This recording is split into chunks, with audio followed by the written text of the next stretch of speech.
everybody gonna be nice as hell about Urban Meyer in the public. And in private, they gonna disrespect the hell out of Urban Meyer because of all of the things that transpire outside of football, right? And when you think about it, like winning has always, you guys know, winning has always been the cure-all to everything when we talk, when we make it for public consumption. But when we in the barbershop or when we in our car riding and we having a conversation about Urban Meyer, you know what's gonna happen? Charlie, I'm gonna look to you and be like, yeah, he won a lot of games, but how many dudes went to jail from Florida? Absolutely. And Zach Smith, like, he brought him along all the way during the time until it got exposed. Like, those are the conversations that we have. And to your point, Dominique, like, our job in the media, and it's incumbent on us to continue this conversation and narrative, it's really not. It's the job of the people that actually watched Urban Meyer do this and harbor Zach Smith and be a part of the good old boys club that wanted to keep his boy on after he knew what was going on. It's their job to continue making sure that this is a part of his legacy. Now, you got friends and you got fanboys and you got people that want to be associated with Urban Meyer because he's a national championship winning coach and he won a lot of games at Ohio State.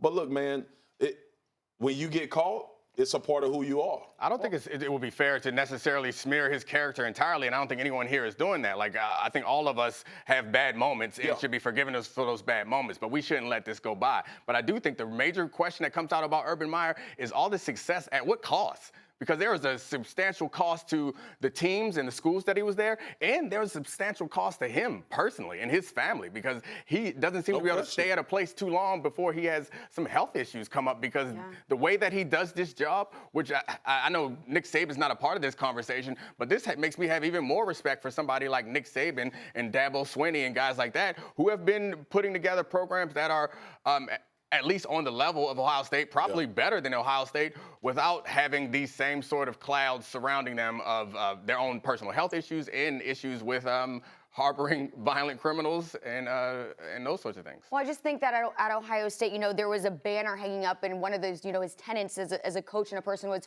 treat women with respect, and it said that, front and center every day when you walk into the facility, and to kind of be a hypocrite and be able to have that hanging there and know what's going on with Zach Smith is really disappointing as a woman, and I think just in general overall.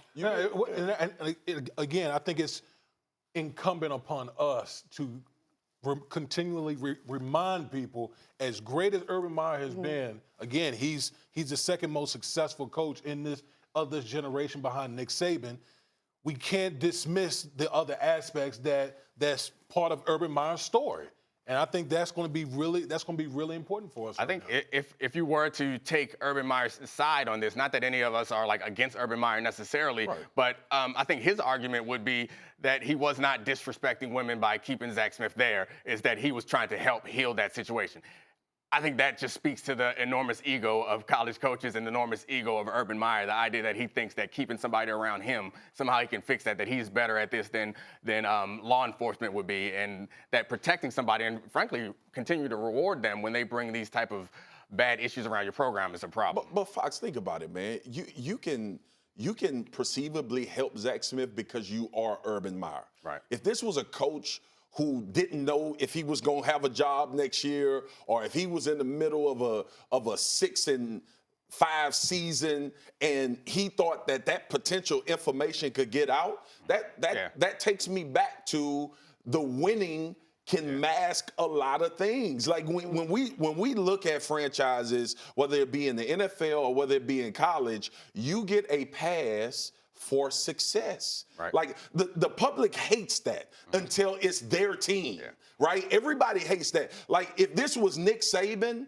Ohio State fans would be like, he should be gone. Right. His team, his legacy is tainted. What if it was Michigan? And all of that. If it was Michigan. But exactly. But Ohio State fans, right?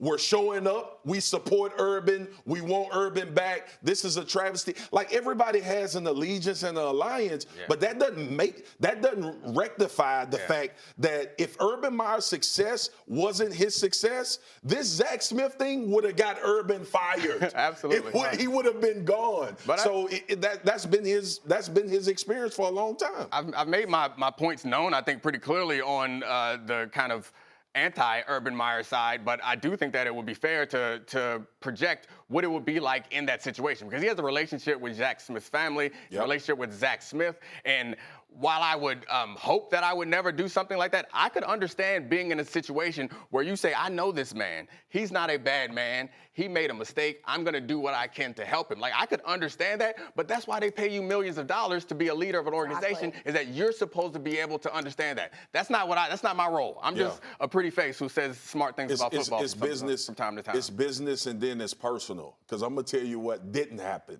When Baltimore released me, Ozzie didn't come say, man, I love you, and I'm going to keep you because I love you, and I know your family, and I want your kids to be safe. This is business. Right. This can cost my organization or my university or my franchise a scar that we may not ever be able to get rid of. Now, Ohio State will move on, and they'll be fine as years to come, because it's a great program. It's a great school. They built the tradition and everything. But this is going to be a part of Urban Meyer's I mean, legacy. while Alabama never had any issues like this, Nick Saban has been known to bring in coaches who have a bit of a checkered past and bring them in and bring them around his organization because he thinks he can help. Nothing like this, obviously, but I do think that's part of the egos of college coaches, is they think that they're molding these 18-year-olds into men. They think that they're their dads, and they think that they can take these other coaches and make them better. But and it is a small circle. Well, while his days coaching on the field are over after 187 win, Urban Meyer will now become the assistant athletic director at Ohio State. He's also going to be teaching a class on character